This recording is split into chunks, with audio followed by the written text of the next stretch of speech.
যে ডিসেম্বর মাসে আমরা নেত্রীর সাথে 100 জন আইনজীবী একসাথে বাংলাদেশে যাব। ধরেন সেখানে যদি আইনজীবী হিসেবে আপনারাও কোনো আইনীয় সমস্যায় পড়ে যান বাংলাদেশের রাজনৈতিক পরিস্থিতিতে, লং টাইম যদি কারাবরণ করতে হয়, সেক্ষেত্রে কি পথ নেবেন আপনারা বেছে? ধন্যবাদ। আমরা যে কোনো পরিস্থিতি মোকাবেলার জন্য প্রস্তুত। নেত্রী যদি যায়, নেত্রী সবচেয়ে আগে যে সমস্যাটা ফেস করবে সেটা হচ্ছে লিগ্যাল চ্যালেঞ্জের মুখোমুখি হবে।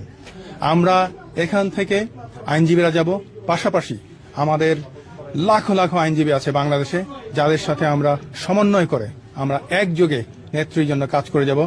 ইনশাআল্লাহ এটা doesn't matter what ever situation will have to face, will face it, that doesn't matter. আপনি টেকনাফ থেকে তেতুলিয়া পর্যন্ত যায় দেখেন, প্রত্যেক মানুষ মুখে বলতে পারছে না, কিন্তু মনে মনে বলছে কবে শেখ হাসিনা ফিরবে। এই আইনজীবীরা শেখ হাসিনার এই স্বদেশ যাত্রায় আমরা অংশগ্রহণ করব। আমি একটু জানতে চাইবো, যারা আপনারা আইনজীবী যারা যাচ্ছেন, এটা কি শুধুমাত্র বাংলাদেশের আইনজীবীরা যাচ্ছেন নাকি আন্তর্জাতিক মানের আইনজীবীরা যাচ্ছেন? এই বিষয়টা একটু ক্লিয়ার করেন। আমাদের এখানে যারা আইনজীবী হিসেবে রয়েছেন তাদের বেশিরভাগে ব্রিটেনে প্র্যাকটিস করেন, কেউ ব্যারিস্টার হিসেবে প্র্যাকটিস করেন, কেউ অ্যাডভোকেট হিসেবে প্র্যাকটিস করছেন এবং কেউ সলিসিটর হিসেবে প্র্যাকটিস করছেন।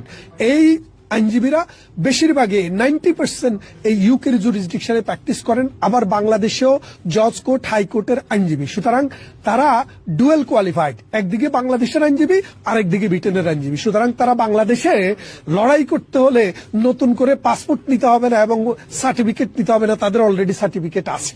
আসলে আজকে আমাদের এই অনুষ্ঠানের প্রধান বক্তা ছিলেন এবং প্রধান অতিথি ছিলেন জননেত্রী শেখ হাসিনা। তিনি আমাদেরকে দিক নির্দেশনামূলক বক্তব্য দিয়েছেন। আপনারা জানেন, জননেত্রী শেখ হাসিনার দেশ ত্যাগের পর বাংলাদেশে খুন, ধর্ষণ, নির্যাতন, অত্যাচার, নিপীড়ন এবং আইনের শাসন বলে এখন আর কিছু নেই।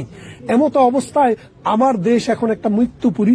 আমার অর্থনীতি ধ্বংস হয়ে গেছে, বিদ্যুৎ নেই, গ্যাস নেই, মানুষের চাকরি নেই, পেটে ভাত নেই।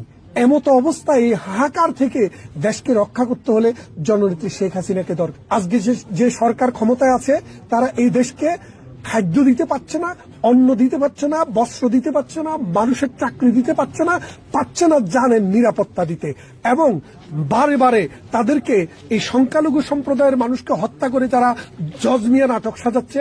আমরা এর তীব্র নিন্দা করি এবং আমরা এই 21শে আগস্ট, 15ই আগস্ট, 5 আগস্ট এবং 17ই আগস্টে বাংলাদেশে যে ধ্বংসযজ্ঞ হয়েছে, এই ধ্বংসযজ্ঞের সাথে আমরা মনে করি আজকের যে সরকার, বিএনপি সরকার এবং তার দোসর, তারাই কিন্তু দায়ী। বাংলাদেশে স্বাধীনতা বিরোধী শক্তি, মৌলবাদী শক্তি এবং জঙ্গিবাদী শক্তি, এই শক্তিই কিন্তু এদেশে হত্যা, গুম, নির্যাতন, আপনারা